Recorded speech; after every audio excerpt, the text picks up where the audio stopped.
some discoveries. Мага ачылыш жасоо жана адамдарга пайдалуу нерсе ойлоп табуу жагат. Биз дайыма ишке колдонуу жагын табууга умтулабыз. Жөн эле илимий журналдарга жарыялап же изилдөө гранттарын алуу менен чектелбейбиз. Now we are designing this insole. Биз азыр аутизмди эрте аныктоо үчүн ушул батектин үстүндө иштеп жатабыз. For medical check-up places. Эгерде биз бул батекти балдарды текшерүү үчүн медициналык мекемелерге коюп берсек, анда аутизмди акыркы баскычына жеткенге чейин эртерээк аныктай алабыз деп ойлойбуз. Ошондо балдарга жардам бере алабыз. Биз аны кандай жасайбыз? Материалдарды кантип туура пайдалансак болот деп долбоорлор жөнүндө таң аткандан кечке чейин, кээде түн ичинде дагы ойлоном. Мен илимге чындап берилген адаммын.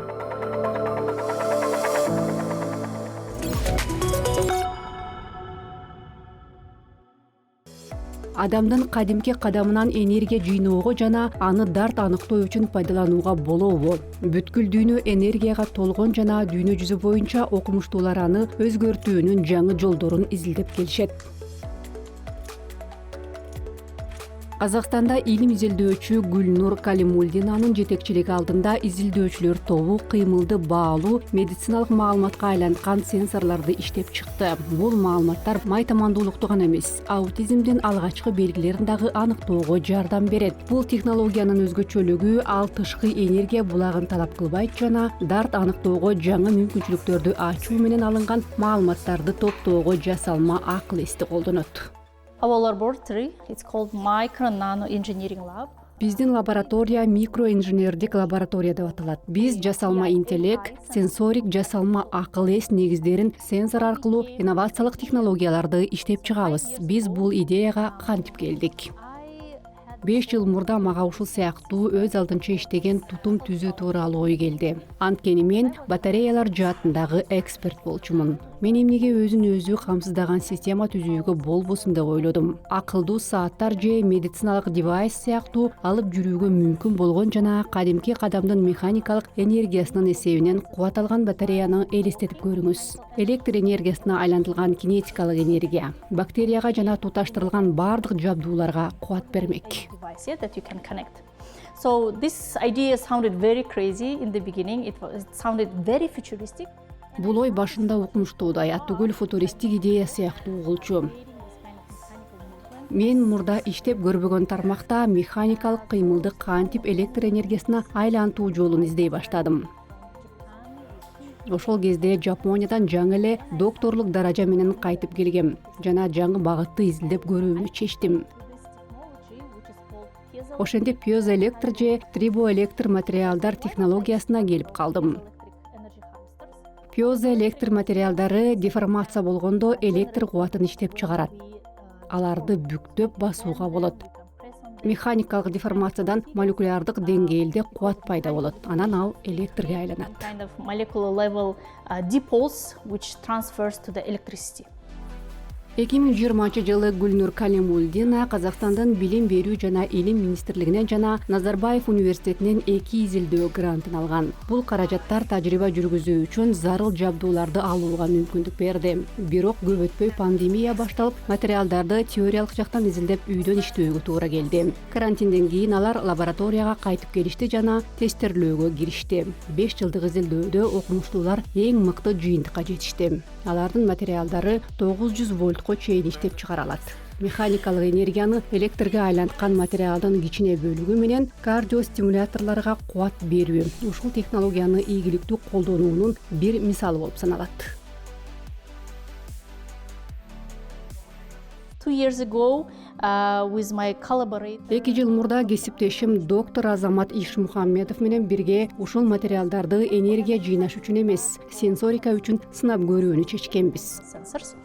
And in the beginning we were Алгач биз жөн гана байкап көрөлү дегенбиз. Бирок азыр бул технологияны ийгиликтүү коммерциялаштырууга болоорун көрүп турабыз. technology. So first thing we did, it's a robotic gripper.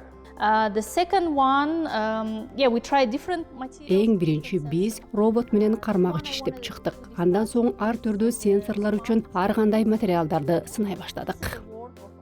Мен акылдуу батекке токтолгум келет. Аны биздин студенттер бакалавр кезинде иштеп чыгышкан. Биз үчүн сенсордук бөлүкчөсү бар жөнөкөй ийилчек материал май тамандуулукту аныктай аларын текшергибиз келди. Биз ортопед адистер жана Назарбаев университетинин медицина мектебинен кеңеш алдык. Алар дээрлик баардык оорулар буттан башталаарын белгилешти.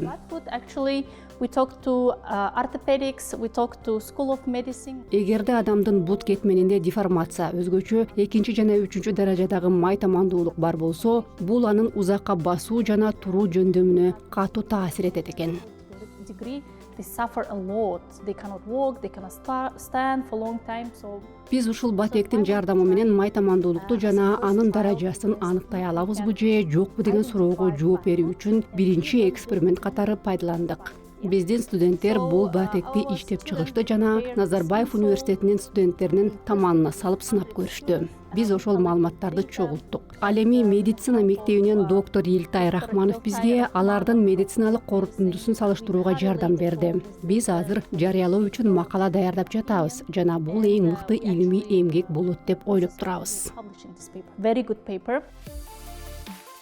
Изилдөө тобу ар кандай карматуу ыкмаларын колдонуп, сенсорду ар түрдүү жабдууларга орнотууну сынап көрдү. Аны батек же робот колдун бетине тагуу эң татаал маселелердин бири болуп чыкты. Ар бир эксперимент жаңы маалыматтарды алып келди. Бул сенсордук системадагы ишенимдүү иштеши үчүн ылайыктуу чечим табууга жардам берди. To integrate the sensors, it was almost near to impossible. This is very difficult. Башында сенсорларды бириктирүү дээрлик мүмкүн эмес болчу. Бизде пластик материал бар болчу. Сенсорларды анын бетине бир нерсе кылып карматуу керек эле. Анын бетине сенсорду бекитүү көйгөйлүү маселе болду. Себеби пайдалана баштагандан бир канча убакыт өткөндөн кийин анын натыйжасы төмөндөдү жана сенсордун колдонуу мөөнөтү азайды. Ошондуктан биз бул долбоорго материал менен бирге өзүн өзгөртө ала турган ийкемдүү сенсорду пайдаланууну чечтик. This is flexible as well. And molded everything together. Right now, whole of the sensor, this is a grasping area, is a sensor. Азыр бүт кармагыч бети сенсор болуп саналат. Бул эки түзүлүштү бириктирген жабдуу. Бир эле учурда кармагыч жана сенсордун кызматын аткарат. Анын мыкты өзгөчөлүктөрүнүн бири камтылган бардык объектилерди айырмалай алгандыгында. Мисалы, эгерде биз сфералык объектини же кубту, же металл, пластик же айнек сыяктуу кайсы бир материалды камтысак, сенсор бул материалдардын ар бирин 98%га чейинки тактык менен айырмалай алат. Each of them separately and with 98% of accuracy. Another thing, implementing of AI to the sensors.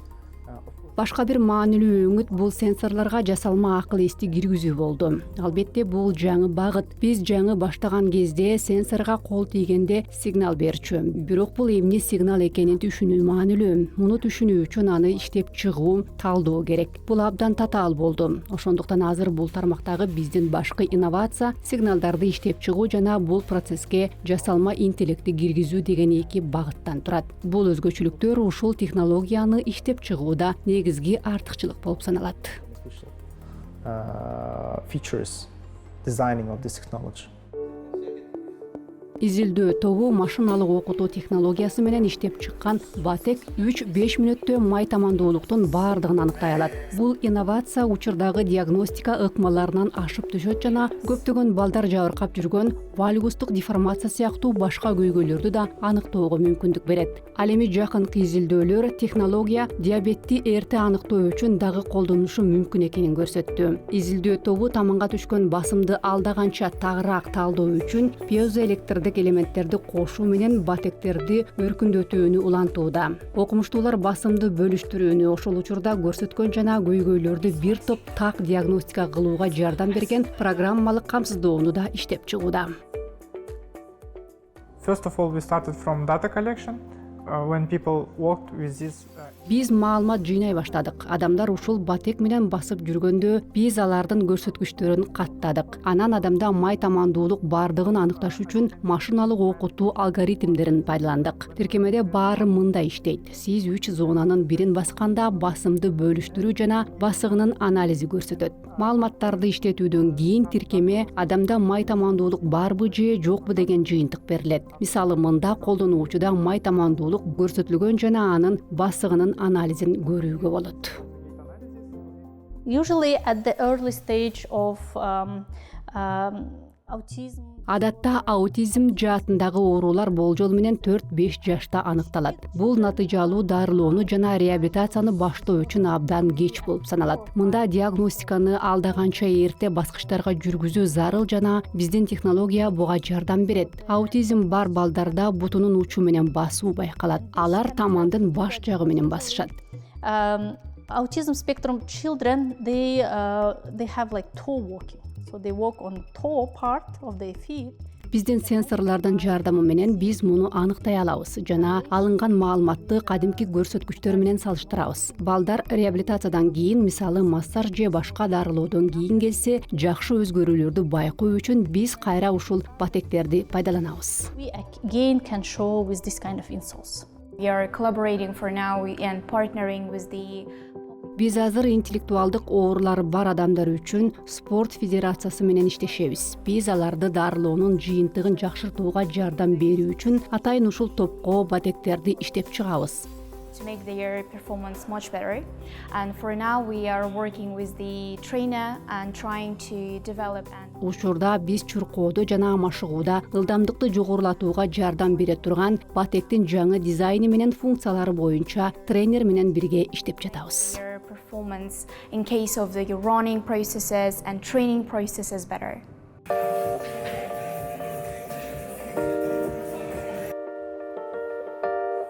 I always wanted to be a surgeon when I was a kid, yeah. Мен бала кезимде хирург болууну кыялдангам, бирок турмуш мени илимге алып келди. Кичине кезимден табият жана физика жөнүндө китептерге кызыктым. Мени жамгырдын жаашы, булуттун түзүлүшү кызыктырчу. How actually the rain is happening or how the clouds usually form in the sky, yeah. So these kind of things were always interesting to me. Фантастикадан илимий китептерге чейин окуй берчүмүн. Бирок окумуштуу болом деп эч качан ойлогон эмесмин. Мектепте кезде да бул оюма келген эмес, бирок жашоо жана мүмкүнчүлүктөр мени ушуга алып келди. Манчестер университетинде магистратураны бүткөндөн кийин Казакстанга кайтып келдим жана өнөр жайда иштейм го деп ойлодум. Like life kind of opportunities maybe lead me to this path here. So when I graduated, Бирок Назарбаев университетинде окутуучунун ассистенти кызматын алышты. Мен профессорлорго сабак өтүүгө жардам бердим, изилдөөлөргө да катыштым. I took a position at Nazarbayev University. I was a teaching assistant, so I was just helping professors to teach that time, yeah, after graduating from my master's. Иштен жүрүшүндө жана студенттер менен баарлашууда мага ушул жол жагарын түшүндүм. Карьерамды илимде жана академиялык чөйрөдө улантууну каалайм. Students, I think I understood that I want to pursue this direction to be in academia. Гүлнурдун үй бүлөсүндө инженердик иш бул салттуу нерсе. Анын атасы инженер, апасы дагы ушул тармакта окуган. Гүлнур бала чагында көрүнүктүү хирург болгон чоң атасынын жолун жолдоону кыялданчу. Бирок турмуш аны илимге алып келди. Гүлнур карьерасынын башында алдыңкы илимий журналдарга чыгуу жана дүйнө жүзү боюнча окумуштуулар менен кесиптик байланыш түзүү деген дымактуу максаттарды алдына койду. Кийин артыкчылыктар өзгөрдү. Бүгүн Гүлнур таанылууга гана умтулбайт. Анын башкы максаты адамдардын жашоосун чындап жакшы жакка өзгөрткөн аспаптар болуп кала турган иштелмелерди иштеп чыгуу. We try to always find like Алар адамдарга чындап пайда алып келсин үчүн биз дайыма ишке колдонуу жагын табууга умтулабыз. Жөн эле илимий журналдарга жарыялап же изилдөө гранттарын алуу менен чектелбейбиз. Биздин изилдөөчү топ дайыма биздин иштелмелер кантип жардам берет жана аларды кайда ишке колдонсо болот деген максат коебуз. Ар бир чогулушта биз ишке колдонууга жарактуу жабдууну кантип түзүүнү талкуулайбыз. Бул дайыма сыноо. Бирок бизде ойлор көп жана кээде биз жасагыбыз келген идеяларды барактарга жазып коебуз. Бизге эч качан көңүлсүз болбойт деп ойлойм. Айрыкча биздин топто дайыма иш көп жана бул илимдин эң кызыктуу жагы. Бизде узак мөөнөттүү максат жана биз ошол максатка бара жаткан кичинекей кадамдар бар.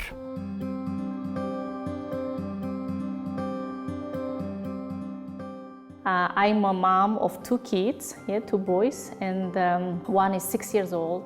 Мен 2 уулдун апасымын. Улуусу 6, кичүүсү 2 жашта. Жумуш менен балдарга кам көрүүнү айкалыштыруу, убакытты башкара билүүнү талап кылган олуттуу маселе.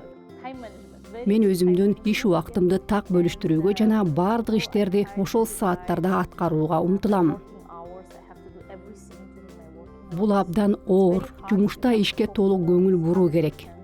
On your work, and during the evening, I try to spend more time with my family. Кечкисин үй бүлөгө убакыт бөлүүгө аракет кылам. Аялдар үчүн муну тең салмактоо өтө татаал. Жумуштан тышкары тамак аш даярдоо, үй жыйноо деген үй жумуштары күтүп турат. Бактыга жараша менин колдоочум бар. Жолдошум мени дайыма колдойт жана бул иштерге жардам берип турат. Second half, my husband who always supports and helps me in all these aspects. Гүлнур Казакстандын жана чет өлкөлөрдүн окумуштуулары менен жигердүү кызматташат. Изилдөө тобу жеке компаниялар жана аутизм жаатындагы ооруларды аныктоо борборлору менен тыгыз иштейт. Гүлнур келечекте изилдөөлөрдү кеңейтүүнү жана иштелмелерди спортко жана реабилитацияга колдонууну пландап жатат. I don't think I have my Мен эң чоң ийгиликтериме жеттим деп эсептебейм. Чындыгында илимдеги жолумду жаңы гана баштап жатам. Бирок албетте мен көп жылдардан бери Nature журналына чыгууну максат кылып жүргөм. Бул бардык тармактагы алдыңкы илимий журналдардын бири. Nature менин кыялым. Мен өсүп өнүгүүнү улантып жатам. Эгерде окумуштуу көпкө жетиштим деп ойлосо, анда ал өспөй токтоп калат. is not growing anywhere. Yeah.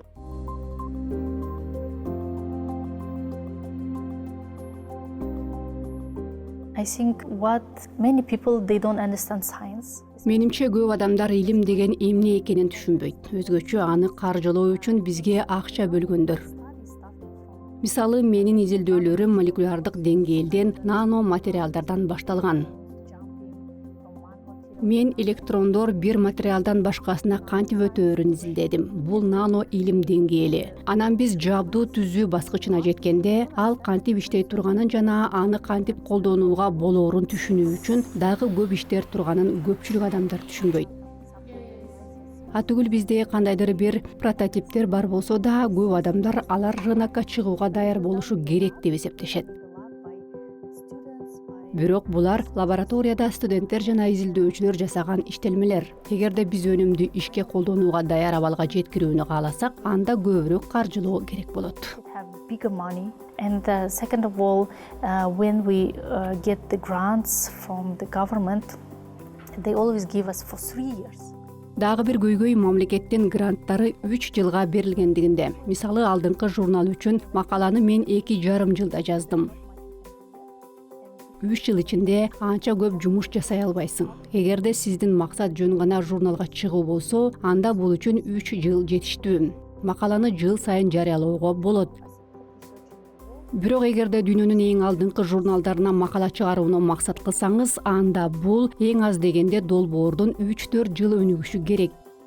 Балким окумуштуулар өкмөткө керек, айрыкча илимпоздор үчүн программа иштелип жаткан органдар үчүн зарыл. Ал жакта бул кандай иштей тургандыгын түшүнгөн окумуштуулар болушу керек жана алар илимге көп жыл мурда иштегендер эмес. Бул тармакта азыр иштеп жаткан, жигердүү жана дүйнөлүк илимий коомчулукта таанылган адам болууга тийиш. And who is recognized in the global community. Азыр окумуштуулар үстүндө иштеп жаткан технологиялар энергия аң сезимдүү колдонулган. Дар таныктоо жана реабилитация бир кыйла жеткиликтүү болгон келечекке кадам. Бул иштелмелер кубат талап кылбайт. Бул өзгөчө дүйнөдө энергияга муктаждык өсүп жаткан шартта өтө маанилүү. Гүлнур Калимулдина Казакстандык илимдин жүзү. Ал жана анын изилдөө тобу жасалма акыл эс негизиндеги сенсордуу системалар жакынкы мезгилде адамдын жашоосунун ажырагыс бөлүгү болуп калышы мүмкүн деп ишенет. Бул технологиялар дар таныктоону жана дарылоону жөнөкөй, жеткиликтүү жана натыйжалуу кылуу менен медициналык жардам берүүнүн жолдорун да өзгөртөт.